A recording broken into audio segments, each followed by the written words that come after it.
இயேசுவில் என் அன்பு சகோதர சகோதரிகளே, ஆண்டவர் நாமத்திற்கு சோத்திரம். தினம் ஒரு ஜப வழியாக பேசிக்கொண்டிருப்பது உங்கள் அன்பு சகோதரன் பிரபு. எப்படிங்க இருக்கீங்க? இன்றைய நாள் எப்படிங்க போச்சு? உங்களுக்கு மகிழ்ச்சியாக இருந்தீங்களா? எப்போவுமே சந்தோஷமா இருங்க. நம் ஆண்டவராகிய இயேசு கிறிஸ்து நம் ஜபங்களையெல்லாம் கேட்டு நம் அனைவரையும் ஆசீர்வதிக்க போகிறாரு. மகளே மகனே கலங்காத, மனமுடைஞ்சி போகாத, நான் இருக்கேன், உன் கூட தான் இருக்கேன், தைரியமாக இருன்னு சொல்கிறது யாருங்க? நம்ம இயேசப்பா. ஆம் என் அன்பு சகோதர சகோதரிகளே, அநேக வேளையில் நம் தேவனுடைய வசனத்தை கேட்கின்றோம், அவரை பற்றி அறிகின்றோம்.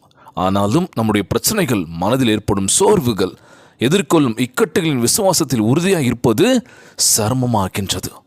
இன்றைக்கு தேவனுடைய வார்த்தையை கேட்கும்போது உங்கள் துக்கம் சந்தோஷமாக மாற்ற வல்லவரான இயேசுவை விசுவாசியுங்கள். அவர் தம் ஜீவனை உங்களுக்காக கொடுத்தார். கல்லறையிலிருந்து மறுபடியும் எழுந்தார். உங்களுக்கு நம்பிக்கையும் வெற்றியும் அளிக்கும்படி இன்றைக்கும் ஜீவிக்கின்றார். அவரை நீங்கள் விசுவசித்தால் நித்திய ஜீவனுக்கு நேராக வழிநடத்துகின்றார். நீதியான வாழ்க்கையை வாழ்வீர்கள். உங்களை சூழ்ந்திருக்கும் எல்லா இருளும் அகன்று போகும். உங்கள் துக்கம் சந்தோஷமாக மாறும். உங்கள் உடலிலும் எல்லா நோய்களும் குணமாகும். இன்றைய நாளில் கொடுக்கப்பட்ட வார்த்தைகள் அருமையானது அப்படின்னு சொல்லலாம். அநேக வேளையில் நம்ம தினந்தோறும் ஜெபிக்கிறோம், வேதத்தை வாசிக்கிறோம், ஆனால் வாழ்க்கையில் பிரச்சனைகள் எப்போவுமே இருக்குது, ஒரு குழப்பங்கள் இருக்குது. மாற்றம் வருமோ அப்படின்னு சொல்லி யோசிச்சுட்ருக்கோம், ஆனால் மாற்றம் எதுவுமே வரல. எங்களுக்கு தான் சோர்வாக இருக்குது பிரதர். இக்கட்டான நேரத்தில் கூட ஆண்டவரே நான் உங்களை விசுவாசிக்கிறேன், உங்களை உறுதியாக பற்றி கொண்டு இருக்கேன் அப்படின்னு சொல்லும் போது நிச்சயமாய் நம் ஆண்டவராகிய இயேசு கிறிஸ்து உங்கள் துக்கம் சந்தோஷமாய் மாறும் என்று கூறியிருக்கின்றார். உங்கள் உடலில் உள்ள எல்லா நோய்களும் குணமாகும் என்று சொல்லியிருக்கின்றார். மகளே மகனே கலங்காத, சோர்ந்து போகாத. இன்றைய நாள் நம் ஆண்டவராகிய இயேசு கிறிஸ்து வெறுமனே நம்மளுடைய வார்த்தையை கேட்கக்கூடாது அப்படின்னு சொல்லுவாங்க. ஏதோ சொல்கிறாங்க, கேட்கலாம், ஆணுடைய வார்த்தை தானே, என்ன இருக்குன்னு சொல்லி சில பேர் கேட்டு என்ன பண்ணுவாங்க, அப்படியே கடந்து போகிறவங்க இருக்கலாம். ஆனால் முழு மனசோடு முழு வல்லமையோடு கேட்கின்ற பொழுது அன்றைய நாள் உங்களுக்கு வல்லமையான ஒரு நாளாக இருக்க போதுங்க.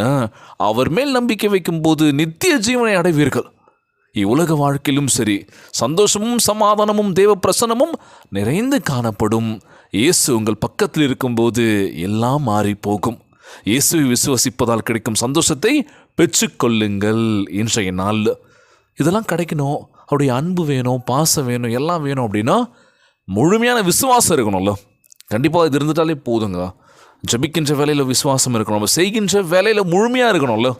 எந்த ஒரு தவறும் இல்லாமல் நேர்மையான பாதையில் போகிறதுன்றது ரொம்ப சிரமம்தான். ஏன்னா நேர்மையாக போனால் எந்த ஒரு பேரும் புகழும் கிடைக்காது அப்படின்னு சொல்லுவாங்களாம். பிரதர் இன்ன வரைக்கும் நான் நேர்மையாக தான் இருக்கேன், ஆனால் எனக்கு எதுவுமே இல்லை பிரதர். ஆனால் ஒரு சில பேர்லாம் எதோ பண்ணுறாங்க, ஆனால் நான் பண்ண மாட்டேன். ஆண்டவர் நான் வழி நடத்துகிறாரு, எனக்கு இந்த வாழ்க்கையை பிடிச்சிருக்குன்னு சொல்லுங்க. எத்தனை பேர் என்ன பண்ணுறாங்க, நேர்மையான வழியில் போகிறீங்க, சந்தோஷமாக இருப்பீங்க. ஆமாவா இல்லையா? கண்டிப்பாக. இன்றைக்கு நாள் நம்ம ஆண்டவராகிய இயேசு கிறிஸ்து முழு மனசோடு நீ நேசிக்கிற உன்னை நான் கைவிட மாட்டேன், நான் உன் கூட தான் இருக்கேன், சோர்ந்து போகாது அப்படின்னு சொல்லிட்டுருக்காரான். இன்றைக்கு நாள் நம்ம வாழ்க்கையில் சந்தோஷத்தை பெற போகிறோம். இந்தவித நோயினுடைய இல்லாமல் ஆரோக்கியமான உடல்நலத்தை கொடுக்க போகின்றார் நம் ஆண்டவராகிய இயேசு கிறிஸ்து. சாட்சி உள்ள பிள்ளைகளாக இருக்க போகிறீங்க. இன்றைய நாள் ஜெபம். உலகில் வாழ்கின்ற எல்லாருக்கும் நம்ம ஜெபிக்க போகிறோம். ஜெபத்திற்குள்ளாக பயணிப்போமா?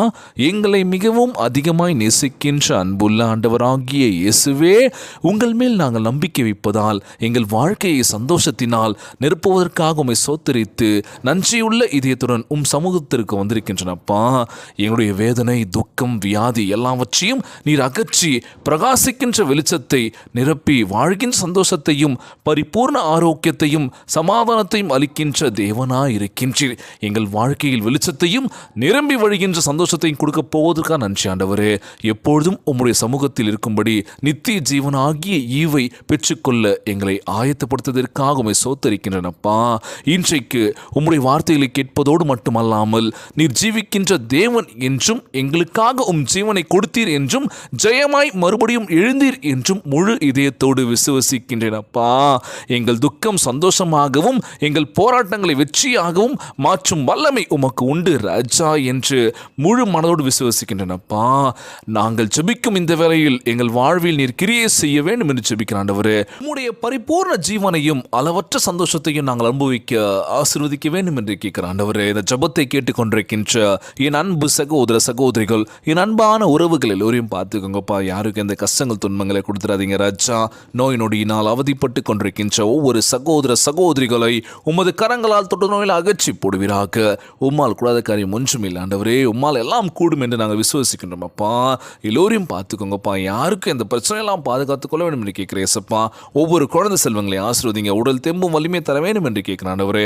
கணவன் மனைவிக்குள்ள ஒற்றுமை கொடுங்க, சமாதானத்தை கொடுக்க வேண்டும் என்று கேட்கிறேசப்பா. எல்லோரையும் பார்த்துக்கோங்கப்பா. குடும்ப உறவுகளுக்குள்ள ஒற்றுமையை கொடுங்க, சமாதானத்தை கொடுக்க வேண்டும் என்று இயேசுவின் விலையேற பெற்ற நாமத்தினாலே ஜெபிக்கின்றேன் நல்ல பிதாவே. ஆமேன், ஆமேன். இயேசுவுக்கே புகழ், இயேசுவுக்கே நன்றி. மரியே வாழ்க. God bless you all.